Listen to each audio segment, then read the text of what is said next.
very exciting times ahead for Brighton. Fair to say, though, that it has been quite the journey for the club over the last couple of decades. But now they are about to take the step into continental football for the first time in their history. They face AK Athens in the Europa League group stage in their opening game tomorrow night. Let's talk to a man who is at the very heart of that journey, the Deputy Chairman and CEO of Brighton Hove Albion Football Club, Paul Barber, joins us live right now here on Sky Sports News.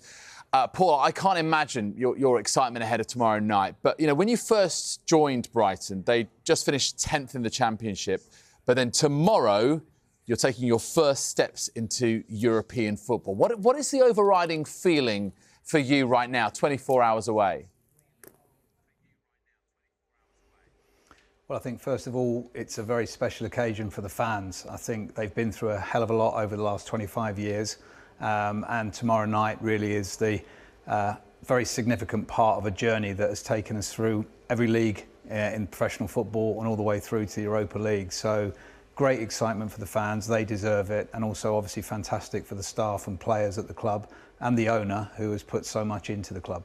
And we'll talk about Tony Bloom a little bit later on. But as I mentioned, as you've alluded to, it has been quite the journey, and the trajectory has been, you know, in the last few years, up and up and up. But I do wonder, when did that word, Europe, actually seriously enter the discussion as a real attainable target?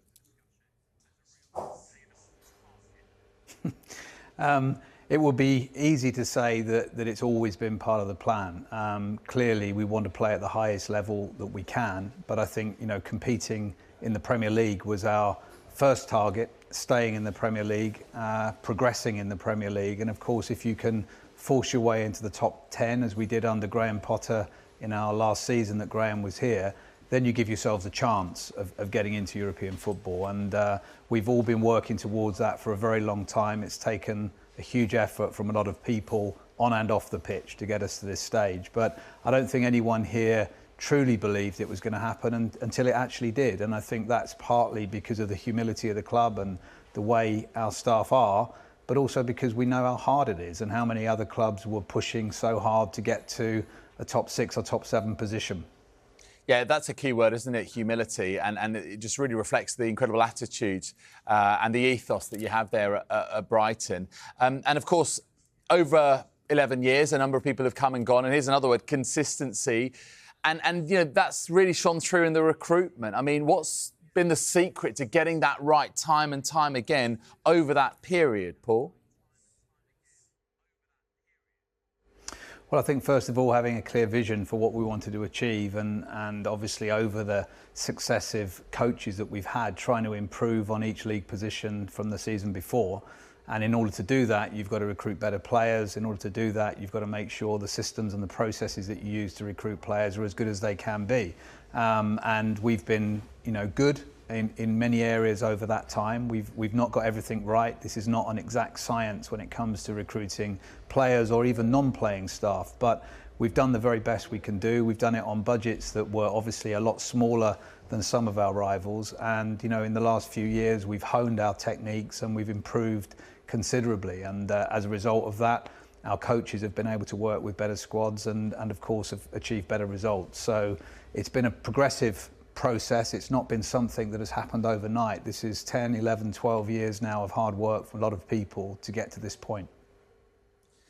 You mentioned your coaches. Let's talk about your head coach, because I suppose a key part of the journey and the latest chapter in the Brighton book, if you want to call it that, has been the Roberto De Zerbi chapter. And listen, I know it's not all about him, but the stats in his first year have been remarkable. In fact, let's go through them now. The stats particularly going forward. So top in terms of shots on target, third in terms of touches in the opposition box, second in terms of expected goals, second in terms of possession, 62%. Let's have a look at some other ones here, Paul. So Premier League goals scored since September 2022. So this is effectively in the last year. Manchester City top with 85, Arsenal top second with 83, and then come Brighton with 76, ahead of the likes of Liverpool and also Newcastle. Paul, just talk us through the impact that Roberto's had, but also the process of appointing him and how that has gone since, from your point of view. Well, first of all, I hope that those statistics are not available to any other clubs, either in this country or overseas, because otherwise I'll be getting another phone call in the next few weeks or months, I'm sure. Roberto's done a fabulous job. I mean, he's an elite coach. He has a particular style that he wants the players to play. He gives them confidence, he gives them belief. He's a great tactician.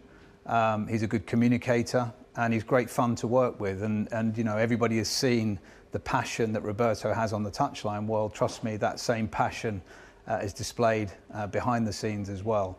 But he's had a fantastic impact. He will be the first person, though, to say that Graham Potter left him with a very firm foundation, and Graham Potter would be the first to say that Chris Hughton left him with a firm foundation. So this has been a succession of coaches who have taken the club into the Premier League, kept us in the Premier League, got us into the top 10 in the Premier League, and now Roberto has taken us on to that next step to play European football, which we're all very excited about. But he's an exceptional coach, he's a fantastic human being, we're enjoying working with him, and we hope he's here for many seasons to come.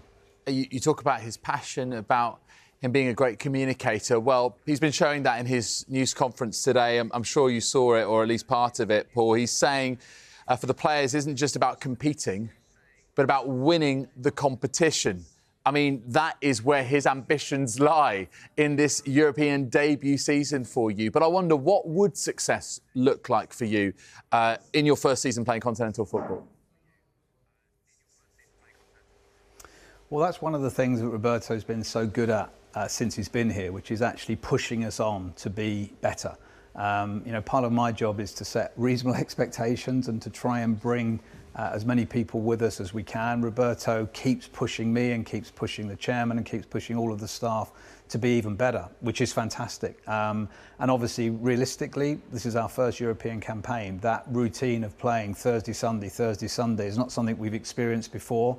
And we want to try and be as competitive as we can, not just in the Europa League and the Premier League, but in the two domestic cup competitions as well. And you know, that's what our fans would expect. And we know it's going to be a tough ask. You know, we haven't got the depth of squad that some of our bigger rivals have got. But what we have got is a very good squad with very good coaches led by Roberto that give us a chance of competing in those four competitions.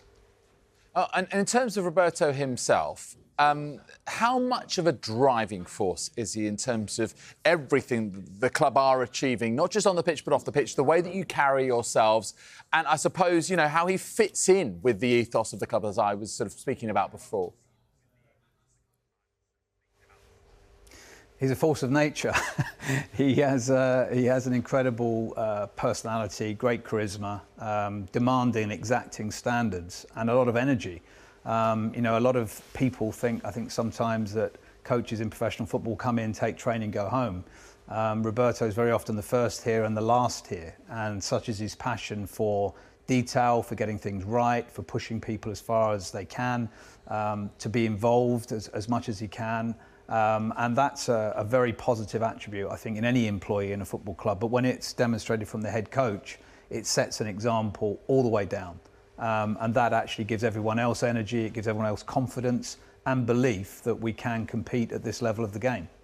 Yeah, absolutely. And it's about values, isn't it? It's about, you know, espousing the club's values even more sort of outwardly, externally and internally to everyone that you work with. I've always thought, you know, that the life of the head coach is so complicated because you speak to so many people and there's so many people in which you can actually influence and show those values to as well. And I'm sure that, you know, that Graham Potter attracted a lot of attention, obviously eventually departed for Chelsea. Roberto De Zerbi will. But I did say before, it's not all about him. What about, you know, your scouting and recruitment department? I'm sure that there have been people who want to know how they do what they do.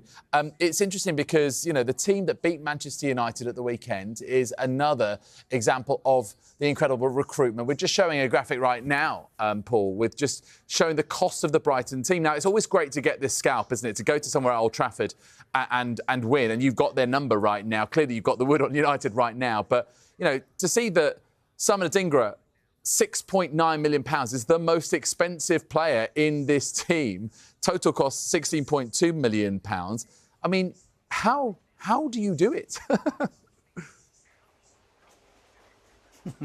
Well, again, it takes a lot of work from a large number of people. It's not just about looking at data, identifying needs, positional needs, trying to match those needs with the data, eyes on scouting, character referencing, making sure that the coach is the first and the last voice when it comes to bringing players in. But once they're at the club, of course, it's about embedding them in the culture, settling them into the city, making sure that they're comfortable from a language point of view, if they've got families, getting their kids settled. There's so many factors that go into the transfer and the successful recruitment of a player that many people don't write about or don't even think about, because it's all about the transfer fee, it's all about what the player's done before, it's about the impact they have on the pitch. But there's so many factors that go into creating that impact on the pitch that often don't get talked about, but they're just as important, and there's a lot of people behind that make all of that happen. And what about, looking at certain constants you need to have at a football club when you're living in such an existence of flux? Players come, players go, managers come, managers go, but you have to have those constants. And you look at yourself, you look at Tony Bloom, but you also look at a player like Lewis Dunk, who has coming through the academy in League One, and then England international playing in Europe now. I mean, how important is he as a figurehead for the club, and how much do you need these constants? Well, any consistency in a football club is usually a positive thing. Stability is important, and too few football clubs have that combination of stability and consistency at the senior levels. It matters in the team as well. Someone like Lewis Dunk has been here, man and boy. He deserves the recent accolades that he's had for playing for England. In our opinion, he should have been playing with England before now. His performances have been exceptional for a number of seasons, not just in the Premier League, but prior to us getting promoted. But he leads by example. He lives his life well, looks after his family, focuses on his football, is a good captain around the place. He's not the most vocal or the loudest, but by example on the pitch and off the pitch, he sets very high standards. And he's supported by Adam Lallana, Danny Welbeck, James Milner, Pascal Gross, Adam Webster, Jason Steele, senior players that have been around the game for a long time, who understand what it takes to be successful, to play at the highest level for a long period. And also in the case of Adam and James and Danny, to win trophies. And that's something as a club we've never done.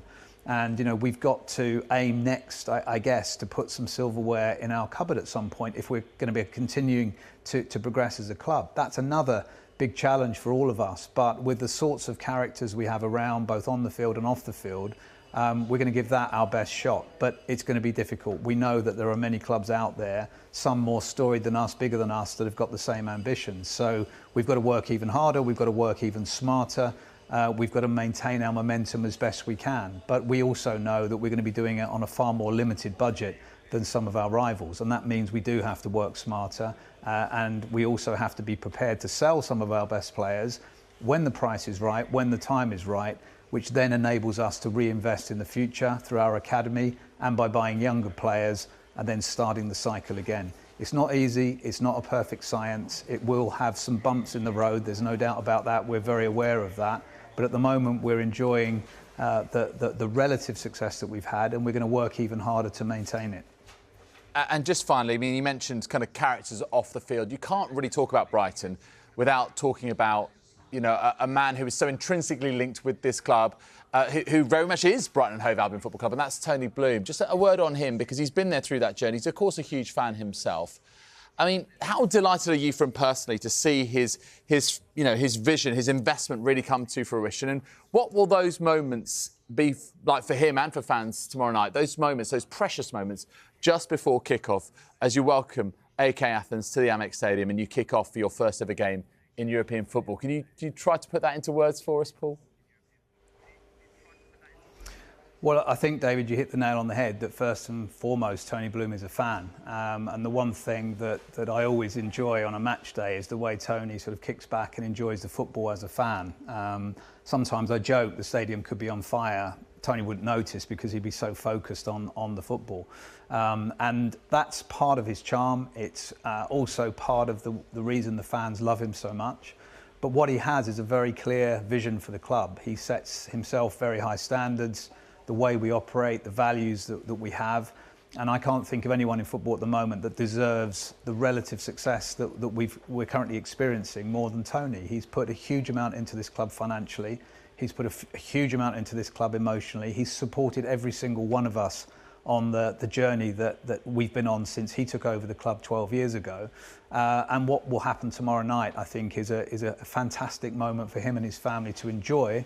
But also, he will see it as simply another step on the journey that he thinks we can continue to make. He said before, there are no ceilings at the club. There is no limit to our ambition. But we're also very cognizant about who we are, where we've come from, and where we are in the pecking order of European football. And that means we've got to work hard and smart and sometimes fast to maintain our competitiveness. And Tony will not allow anyone here to get too carried away with what's happened in the last few years. He will keep our feet on the ground, and he'll keep us honest, and he'll keep us working very hard. AEK Athens tomorrow, 4-time European champions Ajax, and also 1993 Champions League winners Marseille to come. What an adventure awaits, Paul. I'm excited for you. We wish you all the best, and thank you once again for being, so generous with your time and speaking to us here on Sky Sports News. Thanks very much. The draw wasn't too kind to us in terms of competitiveness, but in terms of excitement, I think for our fans, it's a fabulous draw. We're all looking forward to every minute of it. Fantastic. Go well and speak again soon. Thank you, Paul.